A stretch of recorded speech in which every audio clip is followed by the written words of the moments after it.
Mercredi 10 juillet 2019, version enregistrée de la chronique Nous gagnons que def torop, c'est Cheikh Nodef.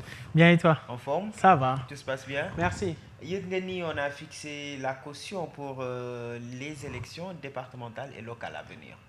À 10 millions Oui. Par candidat? Oui, par liste en tout cas pour chaque type d'élection. Oui, départemental 10 millions, du communal 10 millions. 10 millions. Voilà. Donc c'est de cela que nous allons parler dans ce numéro de la chronique.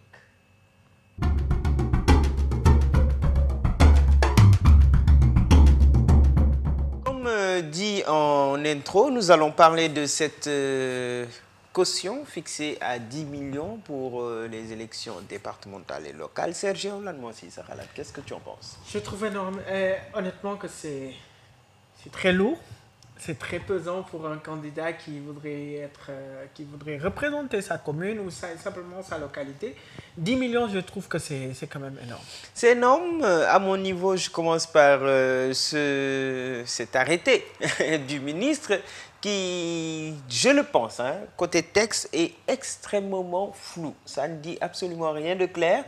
Et en tout cas, laisse place à plusieurs formes d'interprétation. Ça, c'est un premier problème. Maintenant, sur le coup en tant que tel, nous avons le local, madame commune, 10 millions moins de caution. C'est des listes. On bëgg def départemental, liste le tamit 10 millions. Madame, si je veux signari 20 millions, lay nek. Ben interprétation. Je ne sais pas ce qui vous a amené à avoir ce type de réflexion-là. C'est certainement un peu trop d'intelligence. Un peu trop d'intelligence et il faudrait revoir ça. On n'est pas dans un pays où 10 millions, et élection locale, madame départementale ou communale, nit ki nek ci gox bi la wara représenter goxam téwal goxam. Si tu lui dis 10 millions, moi tu diminues ses chances en tout cas de pouvoir se présenter à cette élection à moins que nous décidions ni légui ku pauvre warul diriger dans ce pays. C'est exactement sur ce point que moi j'allais venir. C'est-à-dire aujourd'hui on est en train de faire des élections une affaire de riches. Voilà. Il faut avoir 10 millions pour pouvoir être maire de sa commune. Je trouve que c'est énorme. Alors que tu vas dans certaines localités, surtout avec l'acte 3 de la décentralisation, où les communautés rurales sont aujourd'hui devenues des communes de plein exercice, mais qu'on le dise ou non, mais ce sera difficile pour quelqu'un qui vit dans cette commune-là de pouvoir avoir 10 millions. Ça laisse place à plusieurs choses. Aujourd'hui, on parle beaucoup du financement des partis politiques, mais ça peut augmenter le flou qu'il y a autour de ça.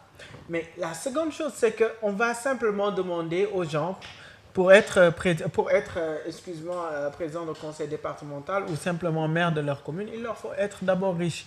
Dans ce cas, où est la représentativité? Moi, ce dont je ne doute pas, c'est que Benno Bokk Yakaar a la puissance financière pour Absolument, cela. Absolument. Dinañ mëna teew fépp 10 millions du dara ci ñom. Mais pour des candidats indépendants, je ne m'en cache pas. Candidat.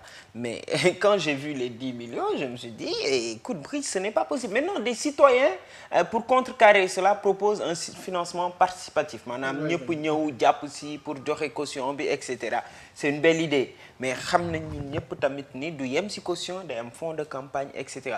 Moi, en tout cas, l'appel que je fais au gouvernement et à tous les acteurs impliqués dans ces discussions-là, c'est de simplement revoir cette caution-là à la baisse. Parce que 10 millions de francs, voilà, doit être... Ce qu'il faut aussi reconnaître, c'est que ça, c'est une affaire pas seulement de l'État. Je pense que c'est une affaire politico-politicienne. Effectivement. La vérité, c'est que les partis politiques aujourd'hui veulent faire des élections leur affaire. Et que des indépendants, que des gens qui sont levés simplement pour représenter leur commune. Ils ne vont pas aller voler l'argent. Ils n'ont pas un appareil qui peut aller trouver des financements ailleurs.